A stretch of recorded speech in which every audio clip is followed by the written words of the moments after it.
Have you ever wondered what the best way to work up your garden beds is? Well, let me tell you, it's not a shovel. And in this video, I'm gonna go over one of the best tools that I've ever invested in for my garden. And I can guarantee if you get one or already have one, you're gonna love it too. I'm Audrey from Audrey's Little Farm, and around here it's all about finding joy in the simple things. Okay, so we'll jump right into it. The very best way you can work up your garden beds is with this tool here. And it's the mini rototiller.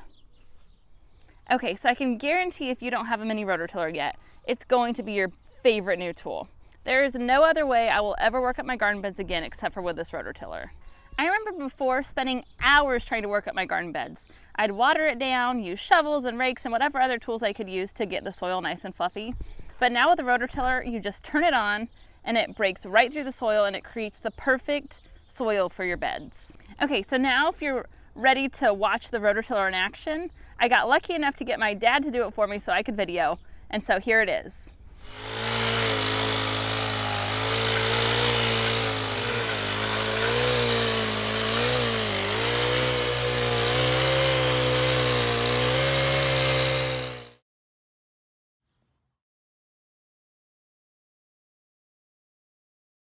Okay, so I'm sure after watching that video and seeing how nice that soil worked up, you're convinced that you need a rototiller. But maybe you're on the fence because you're not sure what the cost is. Well, I just looked it up online and they run about 250 bucks. And so I can guarantee by the end of your gardening time, you will look back and say, that was one of the best investments I have ever made because it saved me hours of time and hard work. So if you're on the fence, I say jump in, get your rototiller, and you will enjoy working up your garden beds instead of sweating and being worn out. Have a great day, and I will see you in the next video.